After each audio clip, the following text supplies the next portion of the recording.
Tem uma profissão no Brasil que não está no CAGED, não paga INSS, não tem carteira assinada, mas fatura mais que metade dos MEIs registrados. Chama-se cambista. E antes que você ache que isso é sobre aquele senhor gritando tenho ingresso, na porta do Allianz Parque, calma, porque isso é só a ponta mais visível de um iceberg que passa pelo seu grupo de família no WhatsApp, pela sua timeline do Instagram e sim, provavelmente por você também. Se inscreve, porque hoje o assunto é sério. Vamos falar de como o Brasil virou terra fértil para revenda oportunista de tudo que é escasso.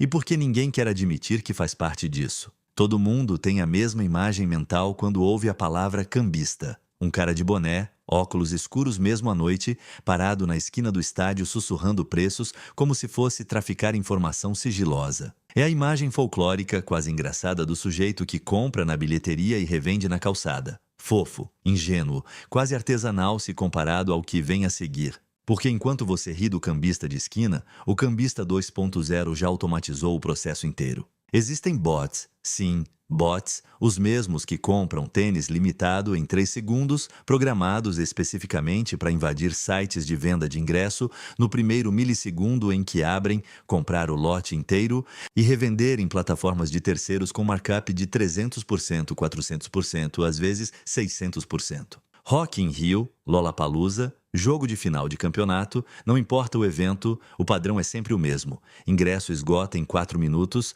e minutos depois já tem gente vendendo o dobro do valor num perfil aleatório do Instagram criado há 2 semanas. E aqui que fica interessante, isso não é uma falha do sistema. É o sistema funcionando exatamente como o design de escassez programada permite. Plataforma de venda sabe que ingresso esgotado rápido gera hype, gera print para stories, gera aquela sensação boba de eu quase consegui. A escassez artificial não é bug, é feature. E o cambista só está surfando numa onda que a própria estrutura de venda criou. Ele não inventou o jogo, ele só é o jogador mais rápido. É tipo culpar o abutre por existir enquanto ignora quem deixou a carcaça exposta no meio do deserto. E o pior é que isso nem fica restrito a evento grande. Lançamento de curso online com vagas limitadas, que misteriosamente nunca esgotam de verdade, drop de tênis, ingresso de parque de diversão em feriado, o molde é sempre reciclado, só muda a embalagem. O cambista de boné virou personagem secundário. O protagonista agora é um algoritmo de escassez trabalhando 24 horas, sem parar para almoçar, sem dó, sem boné.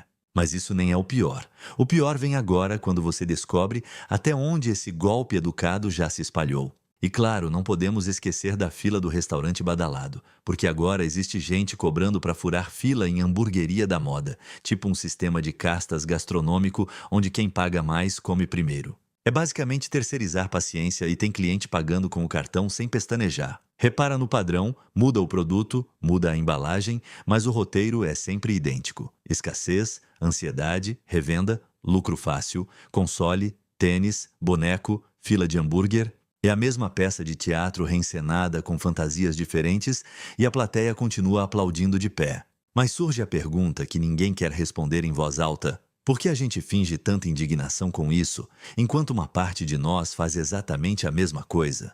Tem também a escassez artificial trabalhando na cabeça do comprador desesperado. Quando alguém acredita que é a última unidade, o cérebro entra em modo pânico de perda.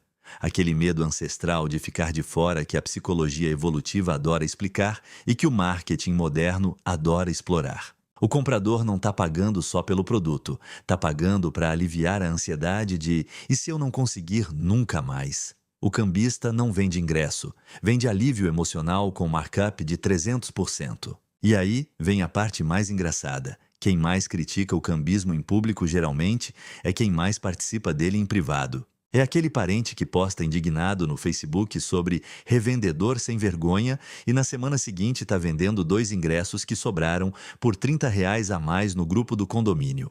A indignação pública é performática, a prática privada é oportunista. Todo mundo quer ser o Robin Hood da história e o príncipe João da própria carteira. No fundo, é impressionante como sempre é a mesma fórmula. Condenar o comportamento alheio enquanto normaliza a versão doméstica de pequena escala, só dessa vez, do mesmíssimo esquema.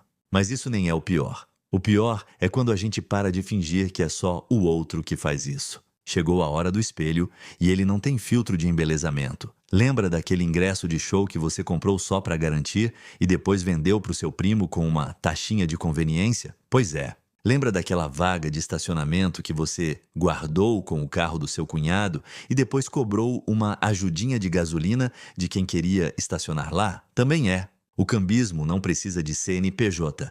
Ele mora no grupo de família, na venda casada de ingresso duplo, no revendo com uma pequena margem porque também tive trabalho. E o WhatsApp da família é, sem exagero, o maior mercado paralelo não regulamentado do Brasil. Tem tia revendendo vaga de estacionamento de shopping em dia de Black Friday. Tem primo revendendo entrada de churrasco de condomínio.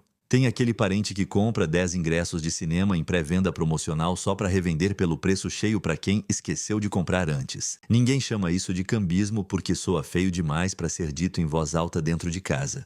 Mas o mecanismo é rigorosamente idêntico ao do cara de boné na porta do estádio. A diferença entre você e o cambista profissional não é de natureza, é de escala. Ele tem bot, planilha e CNPJ de fachada. Você tem intenção boa disfarçada de golpe pequeno, achando que revender para a família não conta. Conta sim.